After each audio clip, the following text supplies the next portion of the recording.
السلام علیکم ورحمۃ اللہ وبرکاتہ۔ آج کا موضوع 20 سال بعد۔ اندھیرے روشنی کو تیزی سے نگل رہے تھے۔ شام زوال کی دہلیز کافی پہلے پار کر چکا تھا۔ سورج غروب ہو کر مغرب کی جانب اب تک طویل سفر طے کر چکا ہوگا۔ رات نے اپنی ہولناک حکمرانی کا اعلان کر دیا تھا۔ راستے پر اکا دکا چہرے اب پرچھائیوں کی مانند دکھنے لگے تھے، مانو چلتے پھرتے سائے ہوں۔ میں حیران و پریشان اس گھر کی تلاش میں سرگرداں تھا جہاں ہم نے بچپن اور جوانی کے 20 سال گزارے تھے۔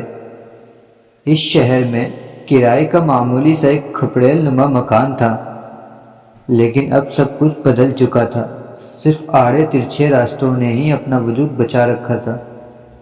چھپر کا گھر، پاس میں بہتا ہوا وہ گندا نالا، تنگی سے کشادگی کی جانب جاتا ہوا ایک شاہراہ اور برگد کا ایک بوڑھا درخت اب تک اپنی جگہ قائم تھا۔ یہ سب میرے وجدان میں سب تھے۔ 20 سال بعد میں اس بھولی بسری ادھوری کہانی کی تکمیل چاہتا تھا۔ تبھی ایک بوڑھا لاٹھی ٹیکتا ہوا پتلی سی گلی کے موڑ سے نکل کر برگد کے درخت کی جانب جانے والی پراسرار سڑک کی طرف اچانک وارد ہوا، جہاں شام ڈھلے خاموش صدائیں بولتی تھیں۔ ہم سب بچے سورج ڈھلنے کے بعد برگد کے اس درخت کے پاس جاتے ہوئے ڈرتے تھے۔ جھکی ہوئی کمر، کانپتے ہاتھ، لرزتے ہونٹ، لڑکھڑاتے ہوئے پیر، جھریوں سے بھرا خاموش چہرہ، ڈنڈے کو زمین پر ٹیک کر خود کو بمشکل سنبھالتا اپنے آپ کو آگے دھکیلنے کی کوشش کرتا ہوا بڑھتا رہا، یہاں تک کہ میرے سامنے آ کر رک گیا۔ کون ہو کی صدا نے مجھے یک بیک جھنجھوڑ دیا۔ میں کون ہوں؟ کہاں ہوں؟ میں کیا تلاش کر رہا تھا؟ سنسان راستے پر اتنی رات میں اکیلے کیوں کھڑا ہوں؟ دماغ کے اوراق کو تیزی سے پلٹتے ہوئے ماضی نے حال میں آتے آتے طویل راستے طے کیے تھے، برق رفتاری سے، روشنی کی سفر سے بھی کہیں زیادہ تیز۔ مجھے گم گشتہ یادوں نے جب تک اپنی منزل تک پہنچایا، تب تک اس نے اپنے کھرچے ہوئے ٹیڑھے ڈنڈے سے پیروں پر ٹھوکر لگاتے ہوئے دوبارہ پوچھا، کون ہو بھائی؟ اتنی رات گئے اس ویران راستے پر کسے تلاش کر رہے ہو؟ اس کی قدرے بھاری بھرکم آواز نے مجھے ایسا جگایا جیسے بروز محشر مردے کے جسم میں روح ڈال دی گئی ہو، اور اچانک ہی اسے سب کچھ یاد آ گیا ہو۔ میں خوف زدہ سا تھوڑی سی دوری بنا کر اس سے ایک قدم پیچھے ہٹ کر کھڑا ہو گیا۔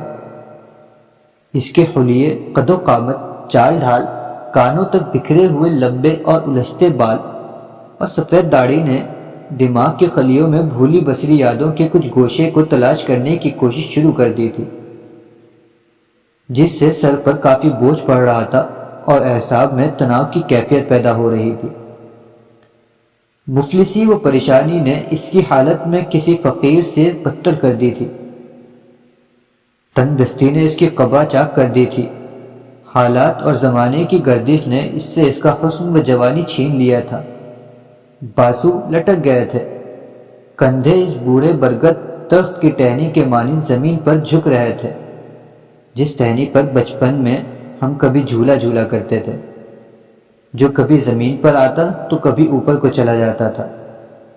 پیروں کی کپ کپاہٹ کسی مخدوش حویلی کی گرتی ہوئی دیوار اور ٹوٹے ہوئے بام و در کی یاد تازہ کرا رہی تھی۔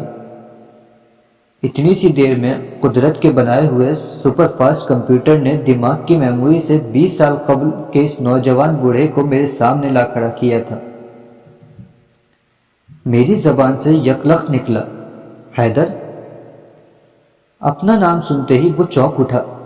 ایک قدم آگے بڑھ کر اس نے ڈنڈے کو ہاتھوں کے زور سے زمین کے سینے پر گاڑ دیا، کمر سیدھی کی، سر اٹھایا، لڑکھڑاتے قدم کو سنبھالا اور کانپتے ہاتھوں کو میرے کندھے پر رکھ کر رات کے گپ اندھیرے کو چیرتی ہوئی آنکھوں کی تیز شعاؤں سے میرے چہرے اور لفظ کو ایک لمحے سے بھر پہچاننے کی دیر نہ کی۔ لڈو کہتے ہی مجھ سے لپٹ کر زار و قطار رونے لگا۔ انسیت، چاہت، پیار و محبت جسے آج تک کسی مٹی نے کھائی مٹی نے کھانے کی جلدی نہیں مچائی اور نہ ہی کسی کیڑے کے شکل میں قدرت نے اتنی طاقت و صلاحیت پیدا کی جو اسے پچا سکے۔ 20 سال پہلے کا سینکڑوں زاویہ بدلتا ہوا ایک چہرہ، ٹوٹتے ہوئے الفاظ، جسے بوڑھے کانوں کی لرزتی ہوئی سماعتوں نے آنکھوں کے ذریعے آواز کے راستے ایک آن میں ہی پہچان لیا تھا۔ دائیں اور بائیں جانب بیٹھے فرشتے حیرت زدہ ہوں گے کہ بولنے، سننے اور دیکھنے کی اللہ رب الجلال کی اس خوبصورت لازوال تخلیق کی ایک زمانے میں ایک دوسرے سے کتنی شناسائی رہی ہوگی۔ رونے کی دلخراش آواز سن کر اہلیہ پاس آ کر جھنجھوڑتے ہوئے مجھے اٹھا رہی تھی۔ اٹھیے، جاگیے، آپ رو رہے ہیں۔ شاید کوئی ڈراونا خواب دیکھ رہے تھے۔ سورج خوب روشن ہو چکا تھا۔ آفتاب کی کرنیں چھن چھن کر دالان سے گرتی ہوئی کمرے میں دریچے سے اندر آ رہی تھی۔ میں اٹھ کر بھی جاگ نہیں پایا تھا۔ حیدر سے اس کی گزری ہوئی اتنی کربناک زندگی کے حال و احوال نہ جاننے کا افسوس اور صدمہ لیے ہوئے بستر سے اٹھ کر بھی نیم بے ہوش میں بیٹھا کئی سوچوں میں گم تھا۔ آنکھوں سے آنسو جاری تھے۔ بیگم نے مجھے دوبارہ زور سے ہلاتے ہوئے کہا، نیند سے بیدار نہیں ہوئے اب تک؟ کیا ہوا؟ کوئی خوفناک خواب دیکھ لیا؟ میں پانی لے کر ابھی آتی ہوں، کہہ کر باورچی خانے کی جانب چلی گئی۔ میں اب جاگ چکا تھا، لیکن حیدر کا وہ بوڑھا نحیف چہرہ اب تک میرے اعصاب پر مسلط تھا۔ دماغ عجیب و غریب سی کیفیت سے گزر رہا تھا۔ میں نے بیگم کو آواز دی، دواخانے سے نیند کی ایک گولی منگا دو، مجھے دوبارہ سونا ہے، مجھے حیدر سے پھر ملنا ہے، مجھے جاننا ہے کہ وقت نے اس کے ساتھ ایسا ستم کیوں کیا۔ آخر وہ وقت سے پہلے اتنا زیادہ بوڑھا اور لاغر کیسے اور کیوں کر ہو گیا؟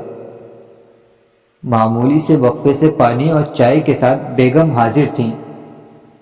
میں نے منہ دھویا، چائے پی، کچھ دیر خاموش بیٹھا رہا۔ مجھے اب قدر سکون سا آ گیا تھا، لیکن دل کو اب بھی ذرہ برابر اطمینان حاصل نہیں تھا۔ وہ پوچھ رہی تھی، کون حیدر؟ آج آپ نے خواب میں کس بدروح کو دیکھ لیا ہوگا؟ میں نے بیگم کی آنکھوں میں آنکھیں گاڑ کر کہا، ہاں، ایک بدروح بوڑھا، لڑکھڑاتا اور لاٹھی ٹیکتا ہوا، ضعیف و پریشان حال کمزور حیدر۔ اور کوئی نہیں، انہوں نے فرق جذبات میں سر پر ہاتھ پھیرتے ہوئے کہا، استغفار پڑھیے، لا حول کا ورد کیجیے، تھوڑی بہت دیر میں راحت و قرار حاصل ہو جائے گا۔ کپڑے لے آؤ، جوتے اور موزے بھی لا دو، اور کچھ پیسے بھی لیتی آنا۔ میں ابھی گیا اور ابھی آیا کہہ کر گھر سے نکل پڑا۔ تھوڑی سی دیر بعد گھر پر حاضر ہوا، بیگم بھاگی ہوئی دروازے پر آئیں۔ کہنے لگیں، کیا دواخانے سے دوا لانے چلے گئے تھے؟ میں نے نفی میں سر ہلا دیا، نہیں، ہم آج رات کی گاڑی سے شہر جا رہے ہیں۔ لیکن اتنا جلدی کیوں؟ کیا کوئی بات ہو گئی؟ وہاں سب خیریت تو ہے؟